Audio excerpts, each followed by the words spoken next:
kind of slippery, slidey day, but at least it's not a lot of cold and it's not icy and snowy. We will get started. Members, thank you for being here and for your attendance today.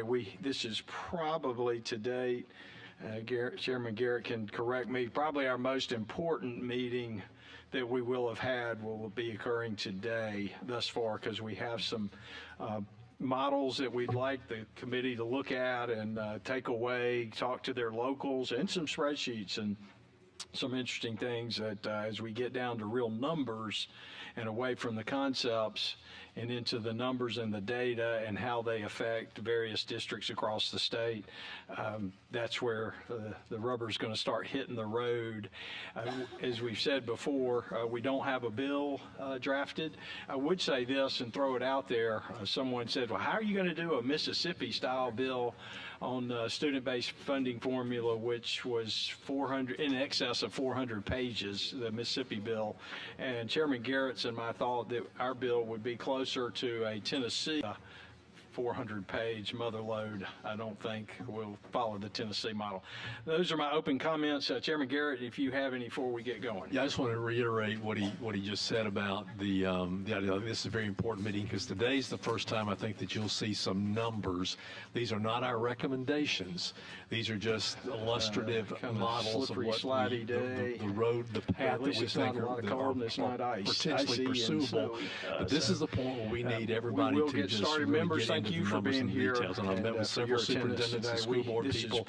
Everybody's anxious and eager to see what we're going to see today. But I think the real work begins after today. And again, we're going to talk about why we're doing it. We're not putting the cart before the horse. Models that we'd like the discussions. Committee to look at and take away, talk to their locals, and some spreadsheets. You've heard us some interesting things that as we get down to real numbers and away from the concepts and into the numbers, and why we believe we need a new funding formula, or at least to look at it. We might tinker with the type bill, which was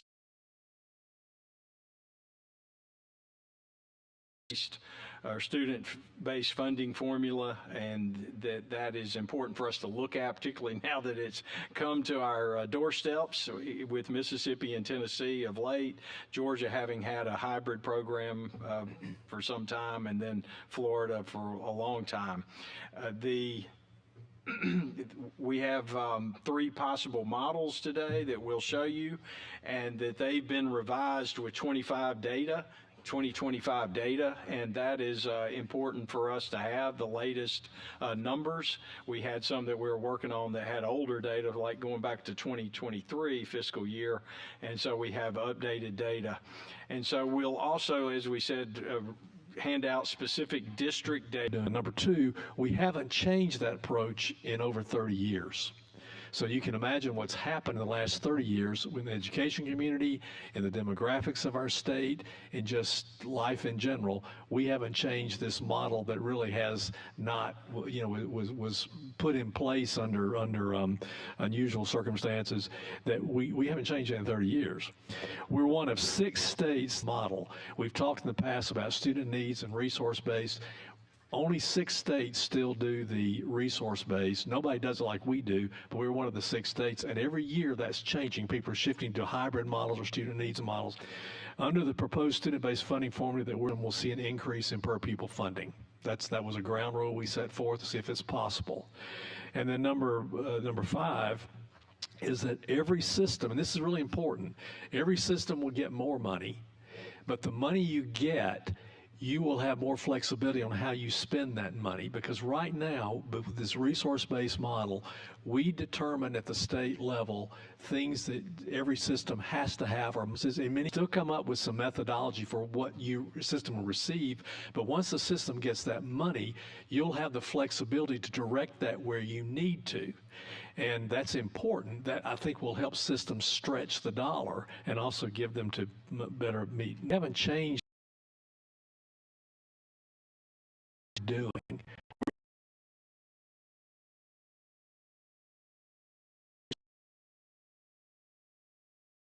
That's based upon the states. That special needs bucket as well. So we don't really see a good correlation as far as what we are providing for those various needs out there, and it's not done in a manner that really is moving the needle. There's a or Jen will present in the in her presentation today that I think additional resources are committed to help them. So take, for example, the at-risk gains of months, years, or what in academic learning over time, and this takes place over time, that if you give additional funding to important slide that we'll have. Now, one slide that is missing today that I think is important that we'll certainly get to, and that is in our budget, only a little over 1%. I mean, the little slide is saying currently the at-risk, special ed, EL, and gifted pots of money. Alabama's current funding system is inflexible and significantly influences how districts build their budgets. So again, we allocate resources. They're inflexible because the foundation program that we have today is highly prescriptive and limits the ability of local leaders to direct funding to best meet the needs. We have a one-size-fits-all budget influence. The current foundation program's calculations for staffing units significantly influences how local districts allocate the largest part of their budget, which is personnel.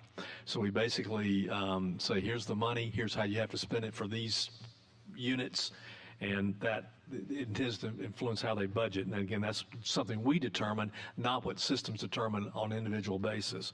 The other thing is that local leaders have limited ability to make decisions about how the state funding is spent. So we line item money for student materials, technology, library enhancement, professional development, and textbooks.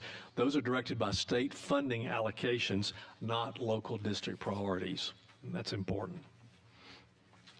So a student-weighted formula would help us to address each of these challenges. That's why the states are moving in that direction. So to wind it all up with our policy goals, we've stated these before. We want to provide more funding to better meet the needs of students, see an increase in per pupil funding, have more flexibility at the local level, and retain discretion over their local dollars that they are raising locally. At this time, I would call on Jennifer to come forward and begin the academic side of the presentation today.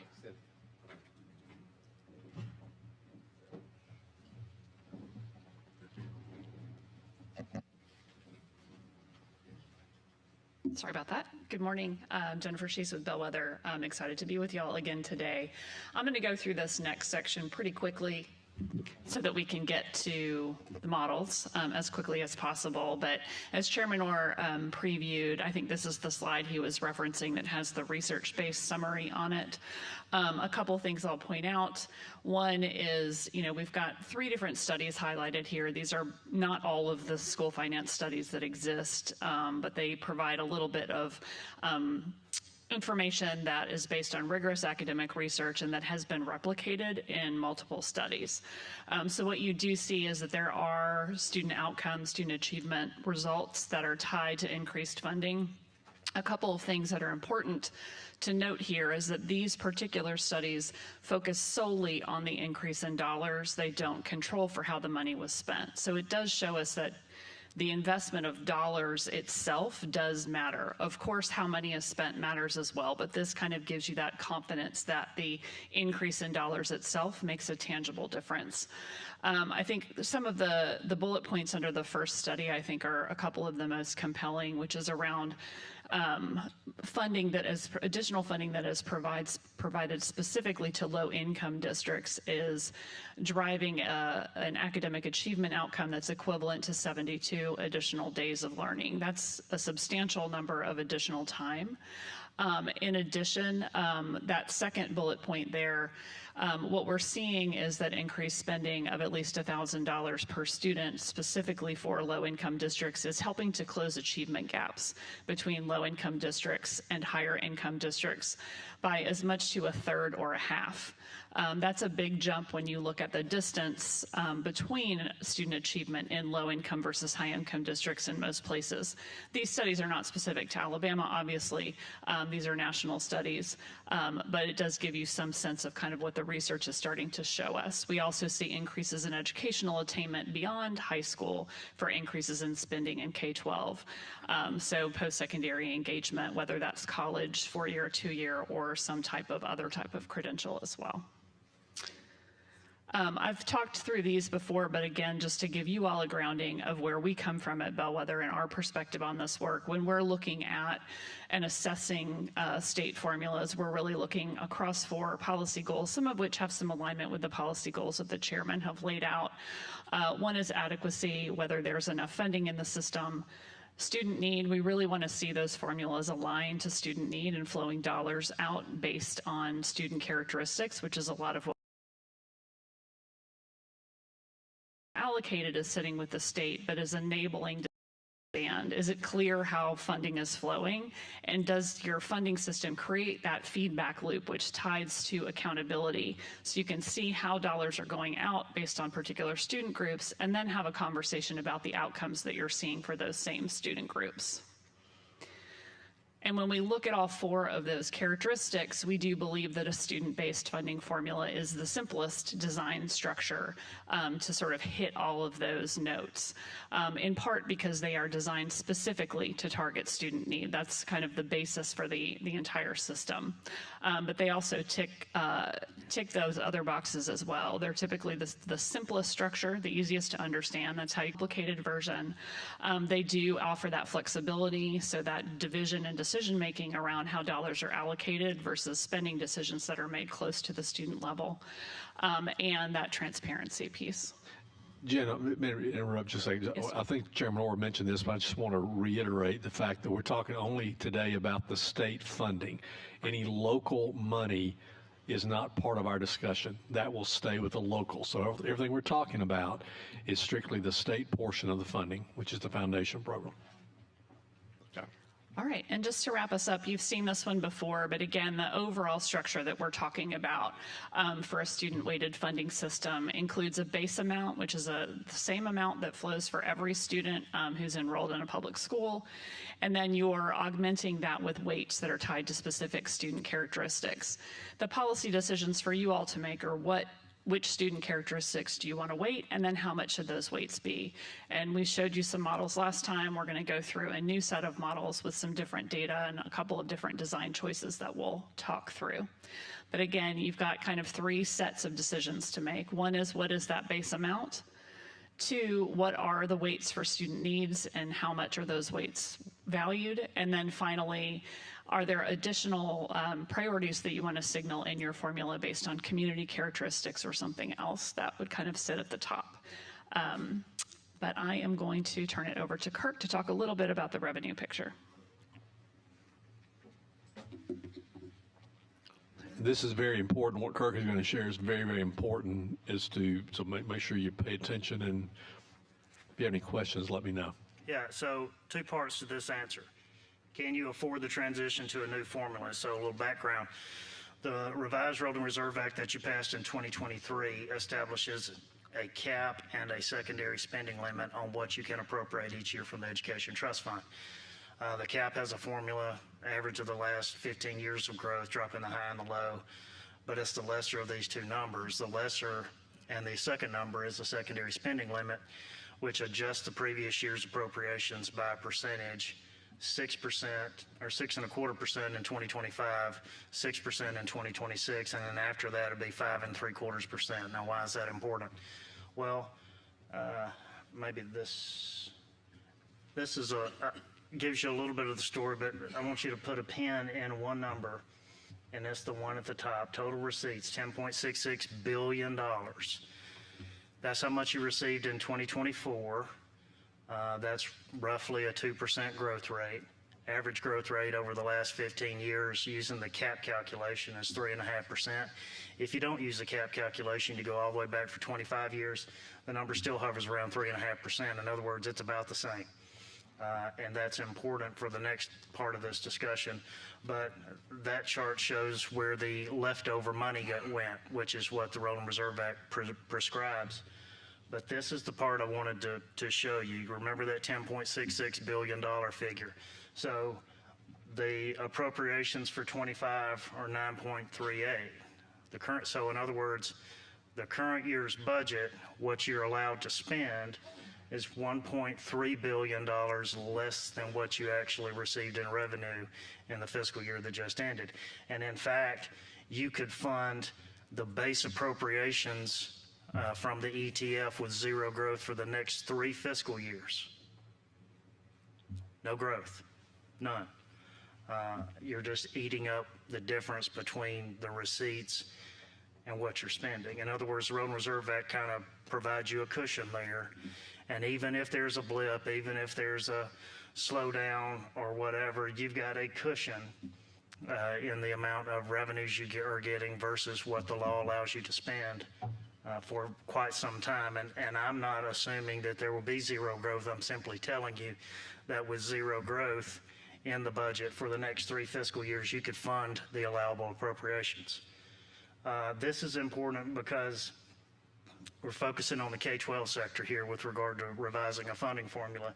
Each one of those years adds an additional amount and new money that you can spend each year. It hovers around $400 million. Now, why is that important? I think the numbers that will be presented later on in terms of the cost of any of these changes would be phased in over a period of time if that's the route you decide to go, which means you'd only have to worry about covering the new cost out of the new money you get each year, because the previous year's cost would be in that base appropriation for the next year.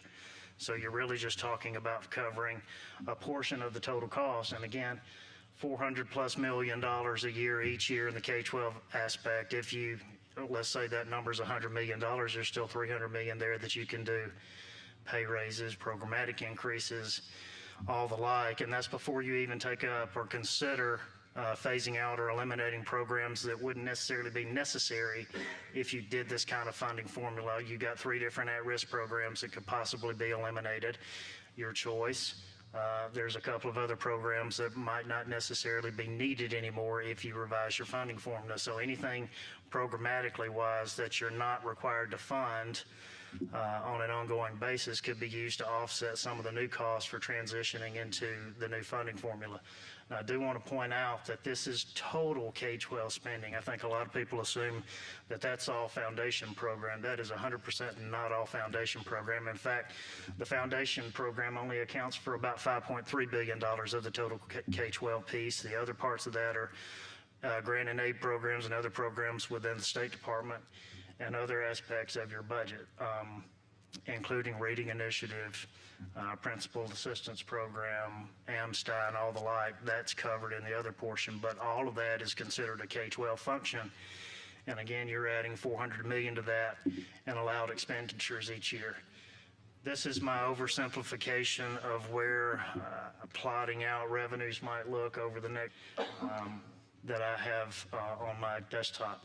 So what are you saying? I'm simply saying that if the ETF revenues continue to grow in a pattern similar to how they've grown over the last 25 years, which is roughly 3.5%, you've got ending balances projected all the way through 2030, and that would continue into 2031.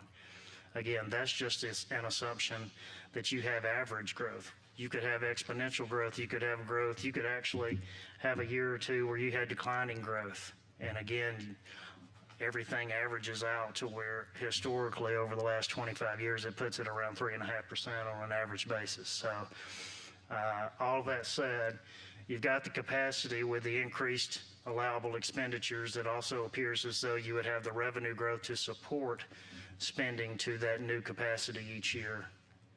Based on what we're looking at right now. Be glad to answer any questions. I think that's, these are some of the programs that you could possibly look at phasing out or reducing in some capacity based on the programs that are being discussed. $78 million on an annual basis that are currently being funded in the 25 budget. Maybe you eliminate all of those, maybe you don't, maybe you keep some and eliminate others, but it could be used to offset some of that additional cost to get you to the new funding formula. And I also want to point out that regardless of what you do, you increase funding to the K-12 portion every year, be that through reduced divisors, salary increases, increases in other benefit allowances. All of that stuff is an increase in K-12 expenditure, and we haven't gone backwards. Unlike some of our surrounding states, we haven't gone backwards in what you're funding for K-12 in any point in time over the last 15 to have each year. Can you do it? Yes, you can. How you do it's entirely left up to you, but you certainly have the capacity to do it.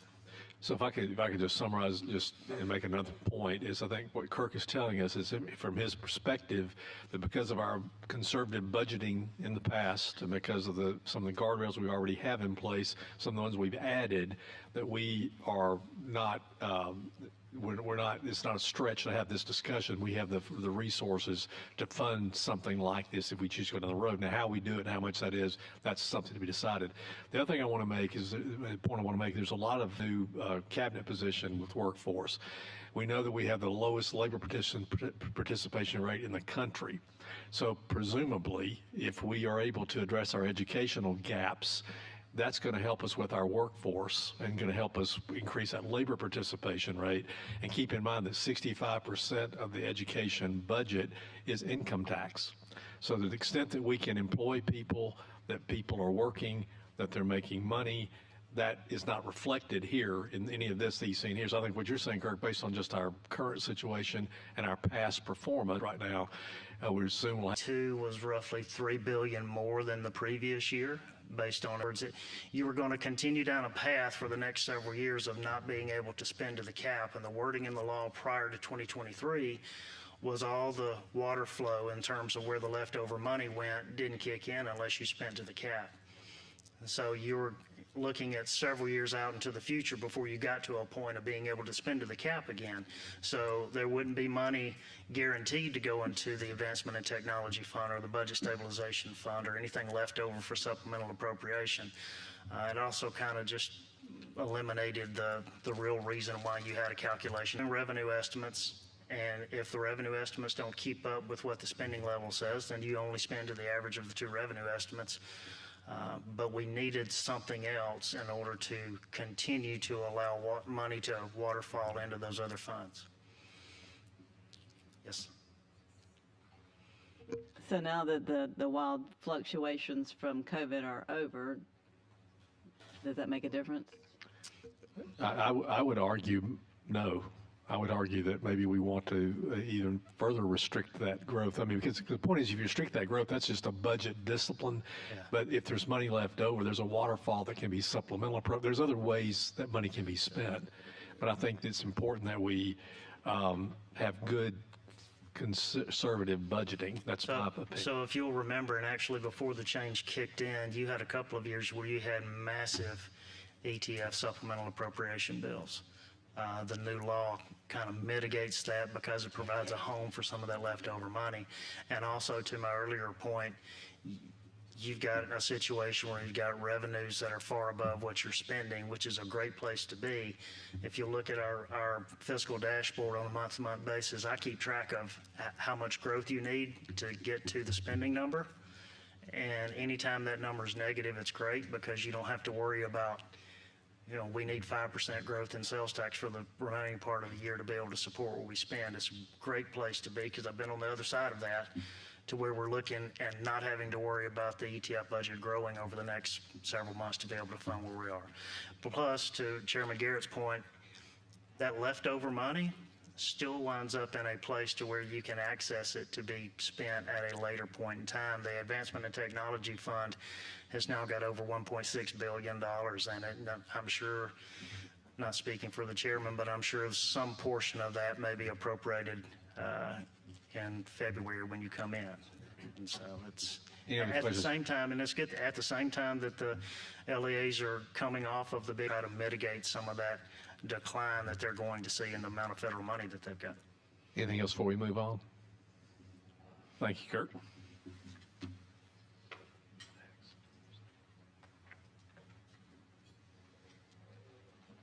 All right, we're going to get into the models. I'm going to talk through some context for you about what's changed since you saw models in November, and then my colleague Alex is going to go through the specific modeling parameters. The commitments that were our charge as we were running through models, the same that the chairman went over at the beginning, to provide more funding to better meet the needs of students, so really targeting those student characteristics, ensuring that all districts see increased per pupil funding. All of the models that you will see today do that.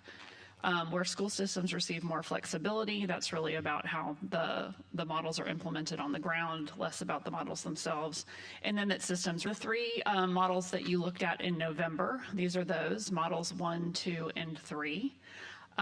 All of them, elevated funding per student above current law. So the little empty bubbles at the bottom are current funding. Increase the kind of relationship between student need and how funding was allocated. This is showing you the allocation of funding per student by district based on direct certification, so the percentage of students in poverty, essentially. So you can see there's a much stronger relationship in these three models. So that's where we were last month. The models you saw previously were based on the chairman previewed at the beginning. All right, so in terms of the model changes, again, just to reiterate, all of these models are illustrations, not recommendations. As the chairman pointed out, what we're really eager for at this point is feedback and input to continue to tweak these models so that you'll be able to make some decisions down the line. What has changed? Each of the models you're about to see includes a base amount plus weights for 6 student groups. We had 5 previously. So in the slide, the ones that are not bolded were there before, although we've made a couple of changes to a couple of those, and I'll explain that as well. But it made a little bit of a change for students with disabilities, and I'll give you the specifics in just a second. Each of the 3 models that we're going to look at today vary in the size of the base and in each of the weights, and they vary in their total estimated costs. So you've kind of got 3 options that show you how we've changed to letters here just to differentiate. We were with model 1, 2, and 3 in November. Now we're model A, B, and C. So hopefully we can keep all of these straight. We've got 3 models here. Model A is $143 million per year for 5 years. One thing that's important to note is that the output for these models assumes full implementation. So it's as if we are at the end of that 5-year period and it's been fully implemented. We will at some point need to talk about transition, and we'll talk a little bit about how you might structure a phase-in later on today. There are policy decisions to be made there as well around temporary transition aids so that you can uphold those commitments. But these models assume that we're at full implementation, so you can kind of see the full picture of where you're headed before we sort of figure out the nuts and bolts if you do decide to move forward of how you get there.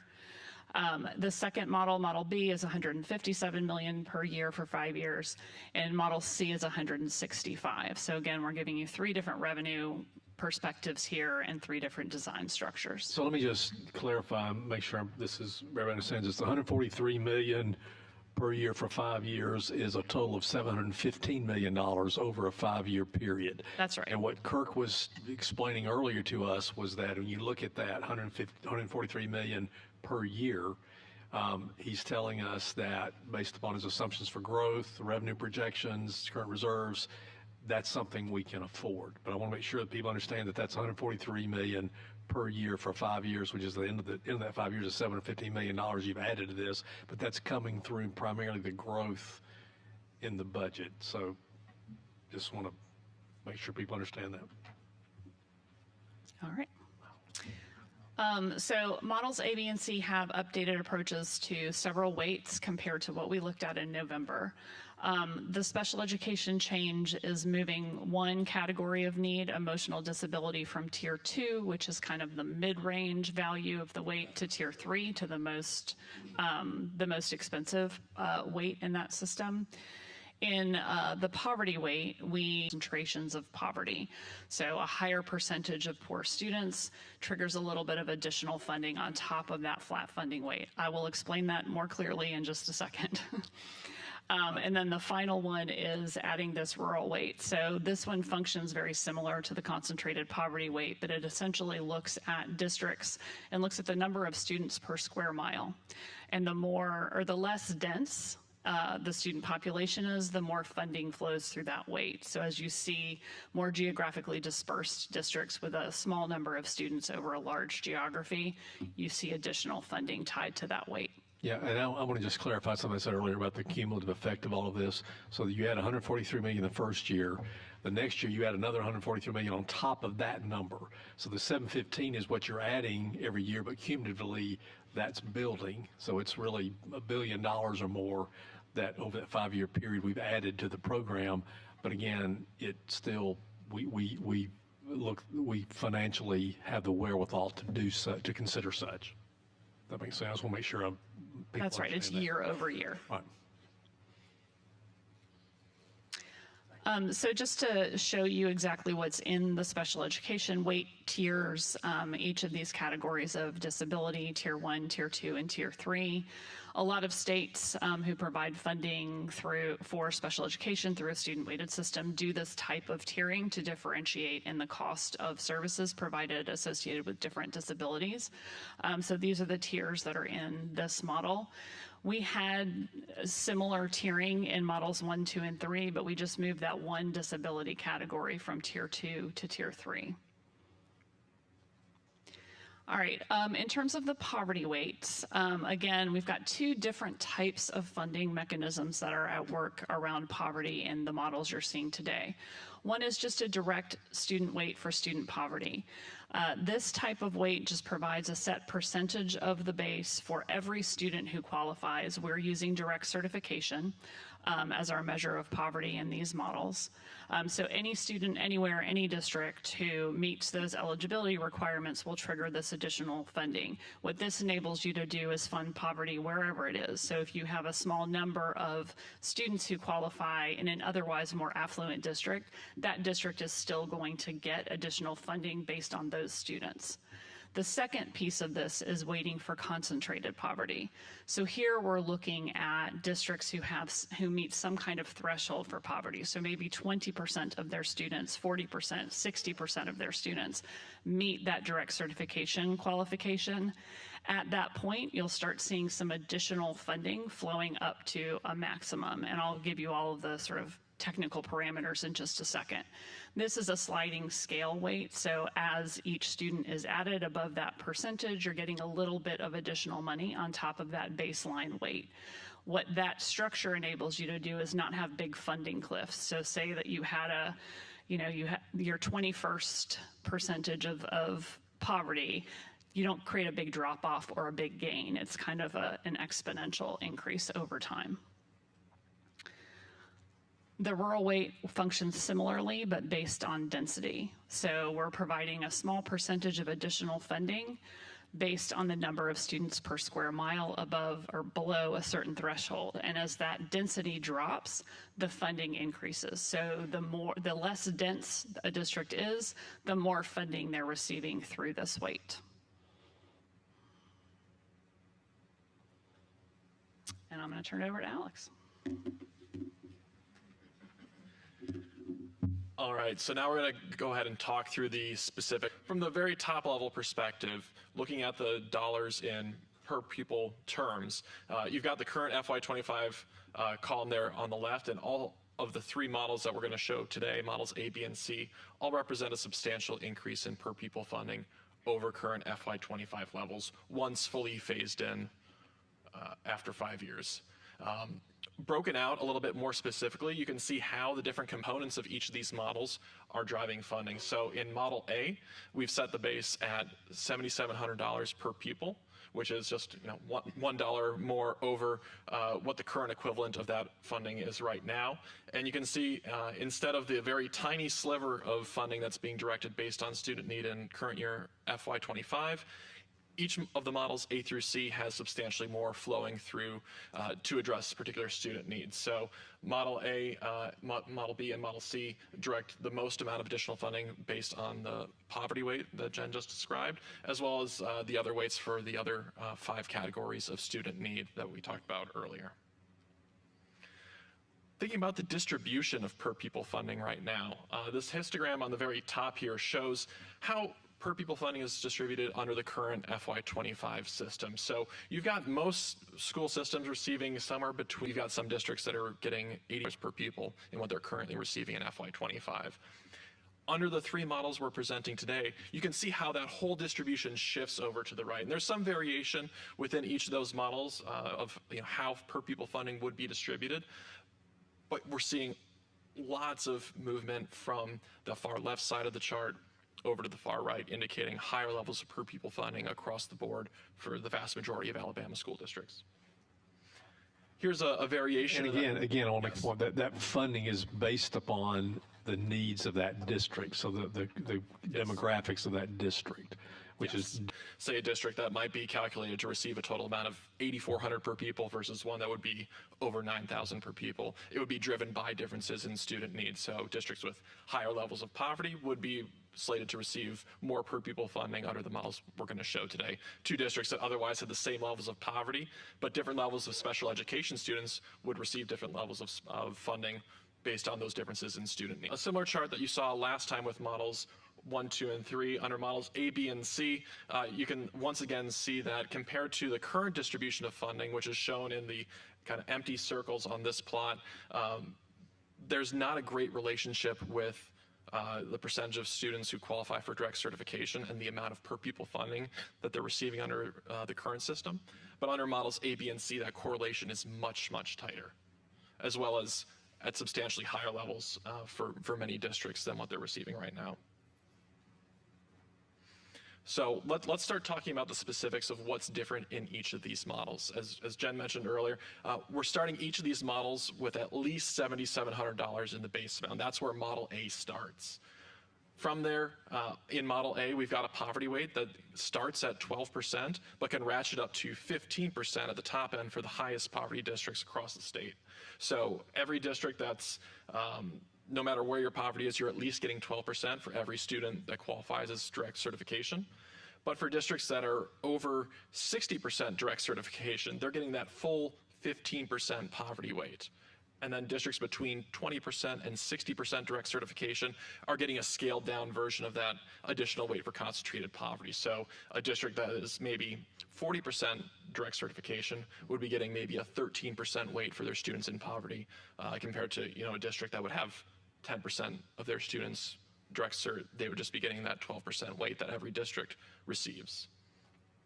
Across all three models, we've got the same set of weights for the different special education tiers. The Tier 1 needs are weighted at 10%, Tier 2 at 25%, and Tier 3 at 75% under all three of these models. Similarly, for English learners, we've got the same weight across all three models, 10% for English learner students. As well as for gifted students across all three models, a 5% weight for all students identified as gifted. The new weight in these models compared to what you all saw previously in models 1, 2, and 3 is the rural weight. So that rural weight can range from 0% up to a 5% weight for the most sparsely populated districts. And in models A and C, that starts at 10 students per square mile and ratchets up as districts grow more sparse. Model B has a more targeted rural weight where it starts at districts that have 5 students per square mile or fewer.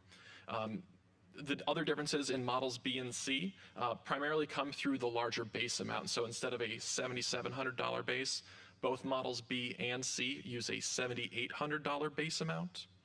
And slightly different approaches to the poverty weight. The poverty weight in model B is a little bit more targeted, so that escalation from 12%. C has a similar structure in terms of everyone is guaranteed at least 12%.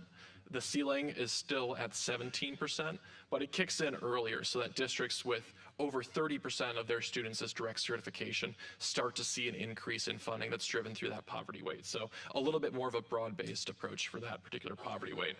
And you can see along the bottom of the table here, the different kind of costs associated with each of these models. The full phased-in cost for Model A is $713 million over FY25 levels. That would be if it was fully phased in tomorrow. That's what that cost would be. Over 5 years, that would mean an increase each year of $143 million in each of those 5 years of a potential phase-in.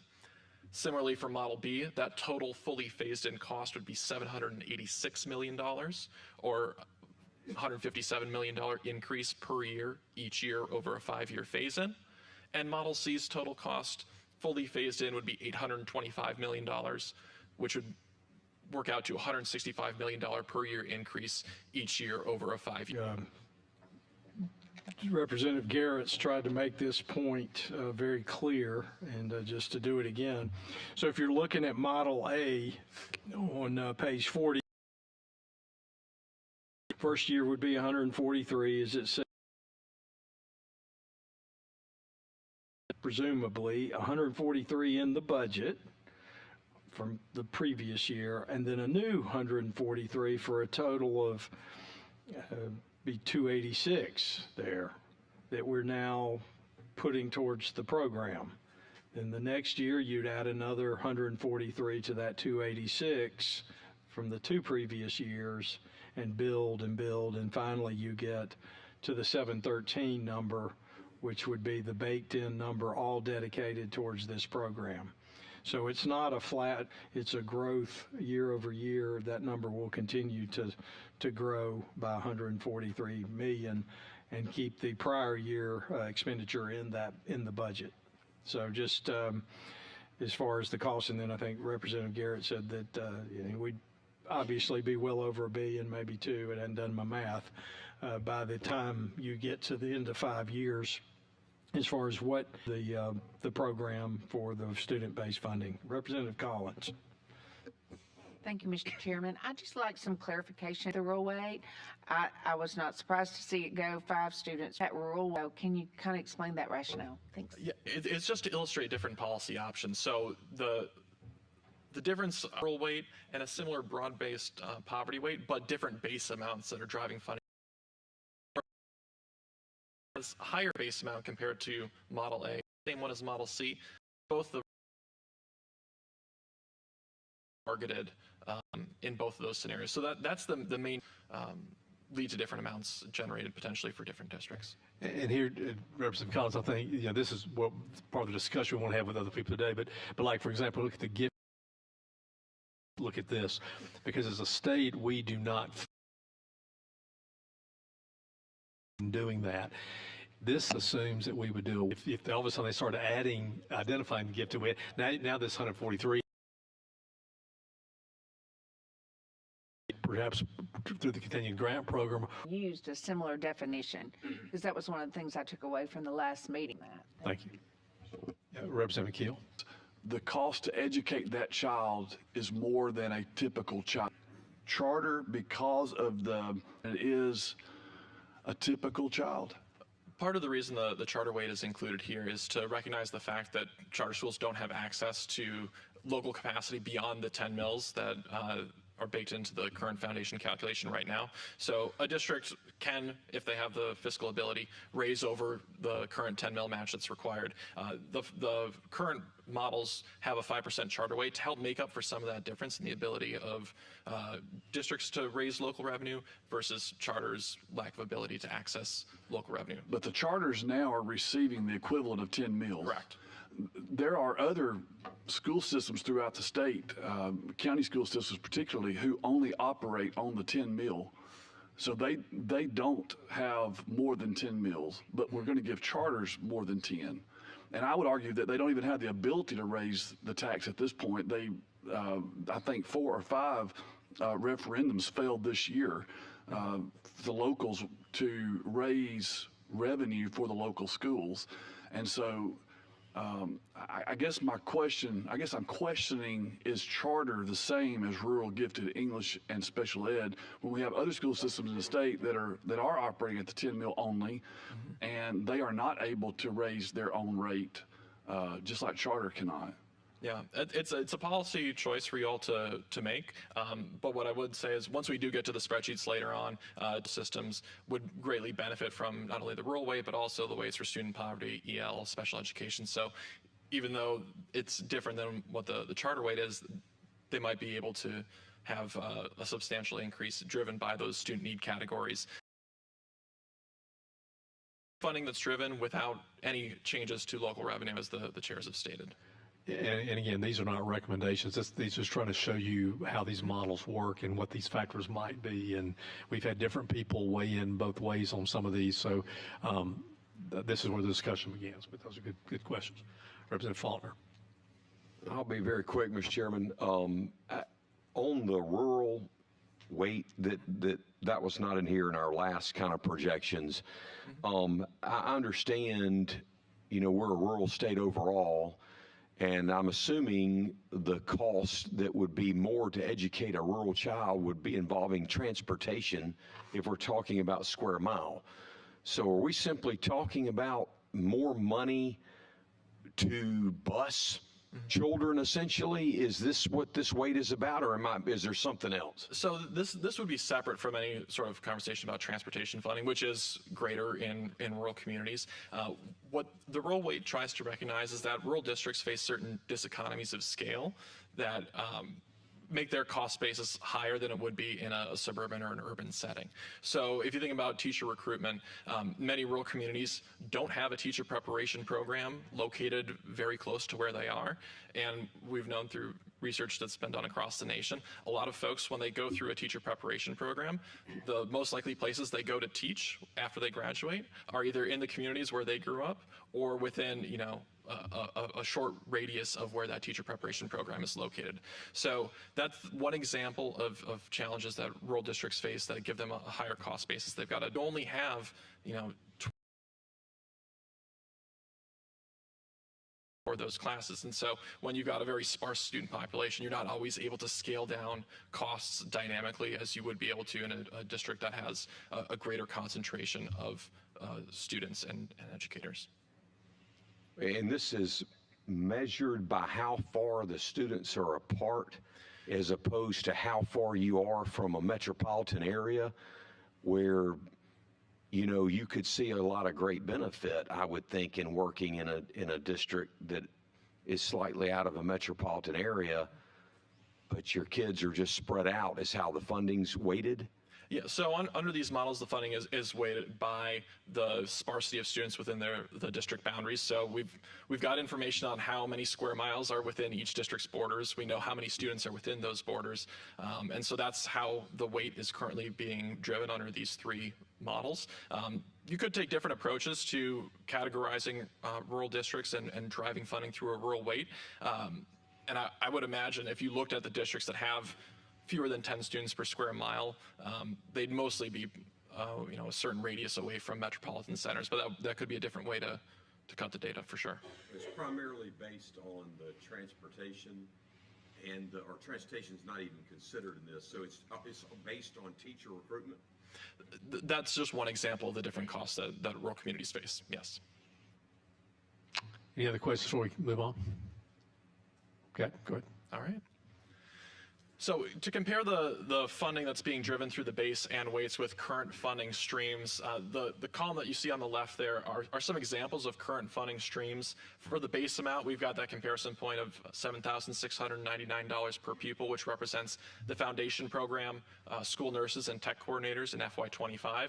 And you can see kind of the total amount and per pupil amount as you go across that chart that's being driven under models A, B, and C respectively. $7,700 base in model A and $7,800 base amounts in models B and C.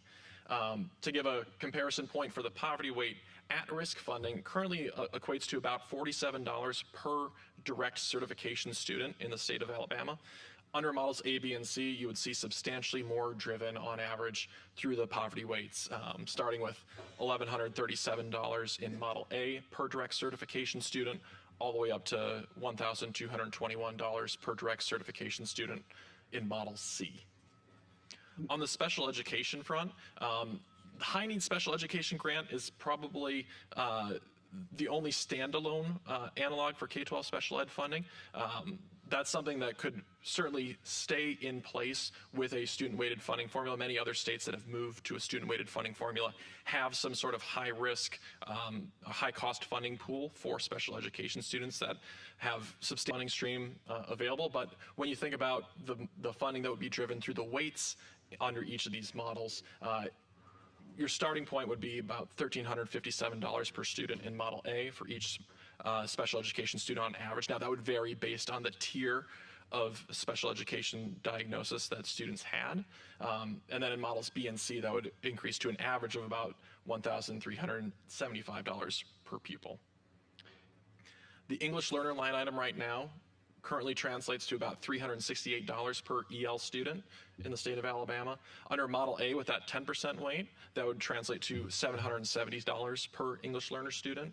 And then under Models B and C with that higher base amount, that 10% weight is driving even more funding, which would be equivalent to $780 per English learner student. If we turn to the gifted weight, currently there's about $185 that are allocated from state funds per each identified gifted student. With a 5% weight under Model A, that would drive $385 per gifted identified student. Under Models B and C, that amount would be $390 due to the larger base amount, even though that percentage weight is staying the same under both of those models. And there's no real analog for the rural weight or charter weight under current funding streams, but you can see how those amounts vary across the three different models. I'll note that if you look at the rural weight, under Models A, you see a $225 per pupil amount on average for rural students. When we move to Model B and that weight becomes more targeted and we're looking at driving funding to districts with fewer than 5 students per square mile versus 10 students per square mile under Models A and C, you can see how that average rural weight is lower under Model B compared to Models A and C.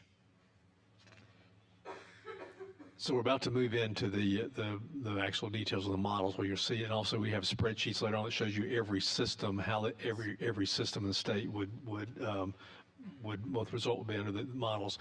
One point I want to make though, and y'all fact check me on this, make sure I say this correctly. So we're going to have a base amount. We're going to weight based on whatever categories in these models you see we've done, and so each system would receive an amount of money based upon those calculations.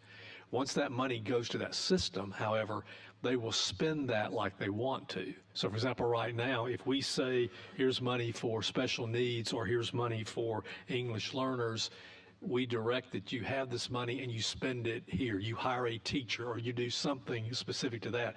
This will give a system who gets that money more flexibility. So, you know what, I can handle my EL problem this way, maybe not with the teacher, maybe, So I'm just saying there's the flexibility there that once systems get this money based upon all these criteria, they can stretch those dollars perhaps in a better way, be more efficient and use it as they need to, which may vary. As right now, we pretty much say, here's what you get and here's how you have to spend it. And we'll see that more in the details. Okay. So before we dive into the model specifics, a few kind of high-level highlights of how funding will shift under each of these models. Under the current system, the average per pupil funding that's being driven is less than $7,700 per student in 41 districts across the state. Under each of these models, no district would receive less than $7,700 per pupil. There's only 5. That would move to over 90 districts, 91 districts in Model A, and over 100 districts in both Models B and C. Just to give you another perspective on how funding per pupil would shift under each of these models compared to the current system. The actual increase in per pupil funding would vary across the different models, but more than 85 districts or 85% of districts in each of these models would see an increase of over $500 per pupil. You can see the less than $500 per pupil increase across each 3 models. There's 18 districts in Model A, 12 in Model B, and 10 in Model C. And that reflects the fact that there's that long right tail in the current funding distribution where you've got some districts that are closer to 8,500, 8,700, the increases in those fundings. So in each of these next sets of slides for each model, we'll show a slide that illustrates how the funding distribution per pupil shifts from current FY25 to a fully phased-in version. The distance of funding increases where that black line that runs from bottom left to upper right, districts that are gaining appear above that line just for each specific model point right now. When we look at you've got a lot of districts that are substantially over that line, where we've got on the horizontal axis their current per pupil funding level, and then on the y-axis, the vertical axis, what they would be projected to receive under Model A per pupil.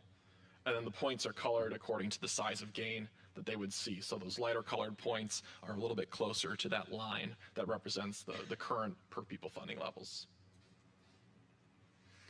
When we look at Model A compared to district poverty, you can see, again, much tighter correlation with Model A's per pupil funding totals compared to FY25 funding totals. Again, the points are colored darker green for districts that have higher calculated increase in per pupil funding. And broken out specifically into the base and weights, you can see how many students in each category of need would be receiving a weight under each of these particular models. So the combined poverty weight averages to about $1,137 per, is equivalent to $924 under Model A. And then for that concentrated poverty weight, there's 447,793 students across the state that would receive a concentrated poverty weight in some form in Model A, at an average of about $214 per pupil on top of that $924 per pupil. Similarly, you can see the different amounts that the weights translate to for those other student categories, as well as the number of students in each of those categories for Model A. Please. Let me make a point here too. So at the very bottom, you see that the average, the difference is $991 on average, but be careful with that. I have one system that, not 990, because they're based on the weighting and whatnot. So some are going to be higher, some are lower than 991. But the point is that 610 is more than they're getting today. And in addition, the flexibility will be incredibly important to that district because they can spend that money differently. So I just want to just tee you up. Don't assume that everybody's getting the 991. Some will get more, some will get less, but everybody gets more than they're getting today. Yeah, that's a really great point. And you can see in those bottom three rows on the far right column, the Model A average per pupil calculated would be $8,720, which compares to the average today of $7,729, which is on average a $991 per pupil dollar difference. But again, that will vary by system in terms of what that actual increase translates to based on the current funding levels within those districts, as well as the relative student need categories that would be weighted in each of those districts. Turning to Model B, you can see a slightly different shift of the distribution people, and then give 20% of what they would receive system. Third year, you would be right down the middle. Fourth year, you'd be 60-40 towards the new system, then 80-20, and then fully phased in after 5 years of going through that. Another approach that you could take is just going to line for how you would want to move into the new system, because the last thing that you would want to get into is a state where you have a perpetual phase and then you never quite reach that end point of fully implementing the new funding model. A phase-in process. One, there would be some temporary costs for transition aid to ensure that every district's per pupil funding stayed at least at the level that they have right now in FY25. And there would also be some costs associated with technical assistance for school systems, financial staff, and leadership to understand the new system more fully. But those would be temporary one-time costs as part of the phase-in process. The other part of this would be developing and implementing accountability and transparency mechanisms to support the new funding system. Okay. So I think now we're ready to see some spreadsheets maybe? Yeah, I believe that we've got some to hand out. Any general questions by anybody while we're waiting? Senator Chastain? Yes, sir, Chairman, thank you. So in talking about the technical assistance for the systems, we want to take into account the education that's needed for the school systems so that they can best utilize this and the flexibility. I guess that's the thing that concerns me is how do you go into educate these administrators or these superintendents on assistance program? I think that's the most important thing we need is to make sure we maximize that opportunity. Any kind of checks and balances system to make sure that if they are diverting that money from where it was supposed to go to something else, is the program or the children that were supposed to be helped with that money still getting what they need at the level they should? Right. So on the technical assistance piece, we would recommend that you consider some type of training in technical assistance. You're going to have to teach people how the new system works. In most states who are transitioning, Tennessee, Mississippi, who are in this process now, are providing some of that assistance to provide that training. I think you're exactly right to ensure that districts can really take advantage of that flexibility and use those dollars strategically. To your point, I think what you're really talking about there is the accountability on how money is spent and are you getting the outcomes that you want to see.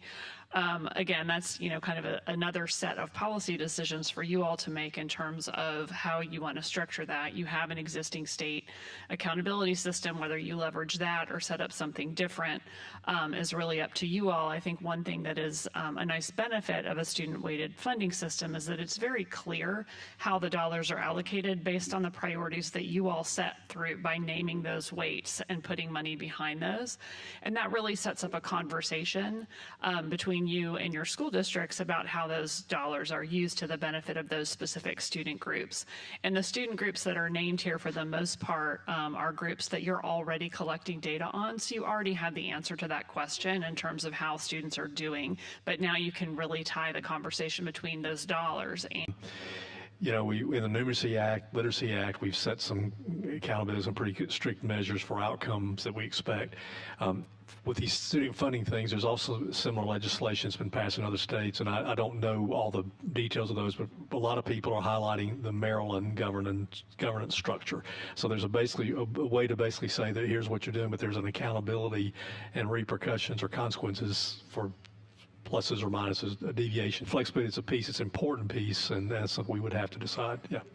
Yeah. But it's also important that since you're supposed to be giving the money for the needs, then you want to make sure they don't Right.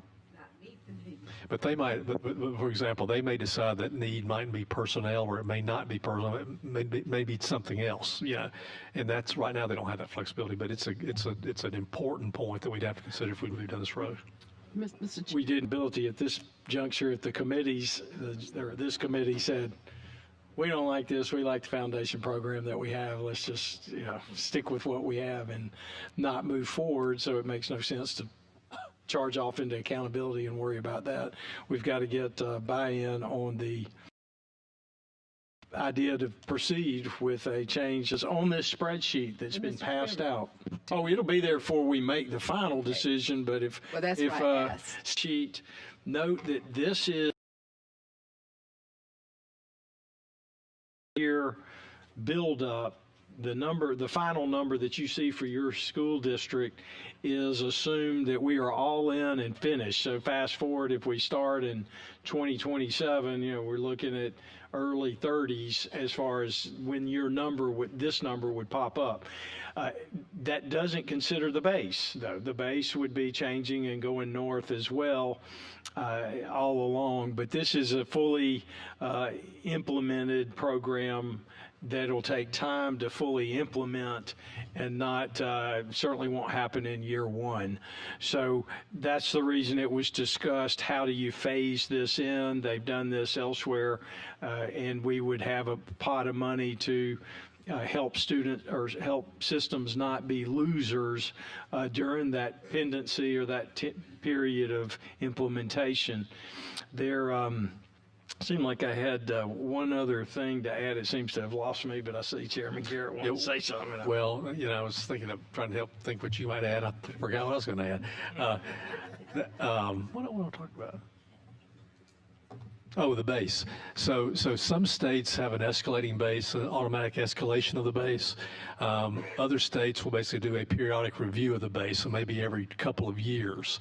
That'd be something we would discuss. My gut would be, my opinion, not having to anybody else, would be that we would not want an automatic escalation. We'd probably want a review of that every couple of years. But the base number would also be moving in accordance with inflation, things like that. And that's where we would get our pay raises and other things that are happening to help educators or the educational system in general.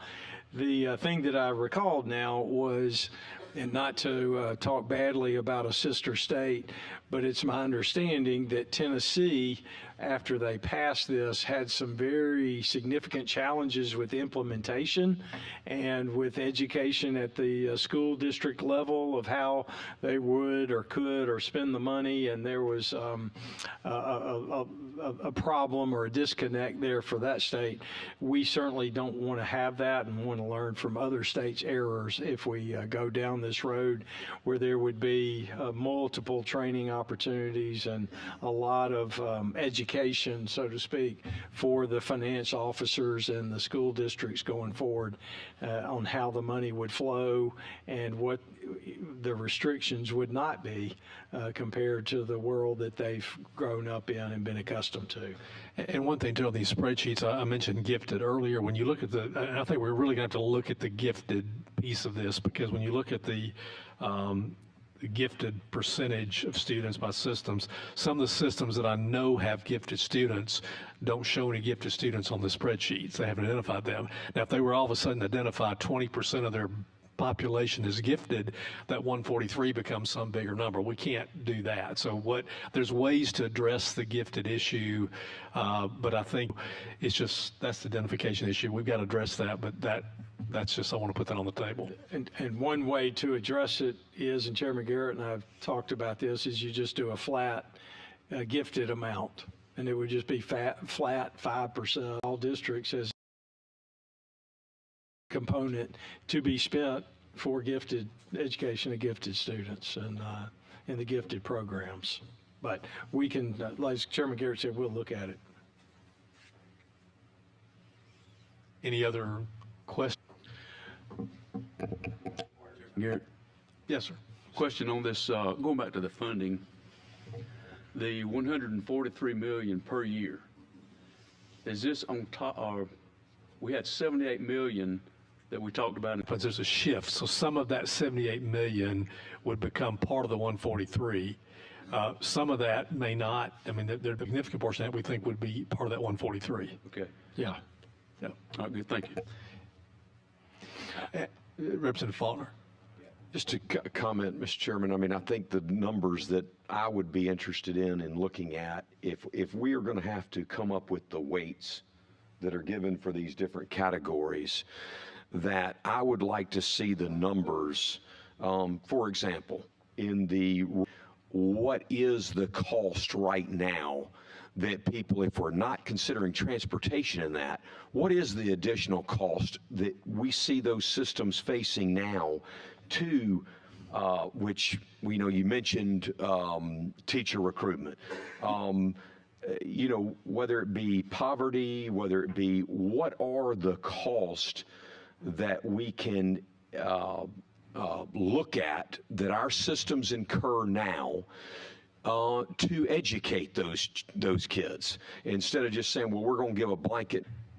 I feel like our systems can very easily give us numbers that will say, this is the cost we're incurring in special ed, and we can see those. But that would be my only comment, is I'd like to be able to see, in order to make the appropriate weights in these categories, I'd like to know what those costs are and see that from our systems today, what the money's being spent on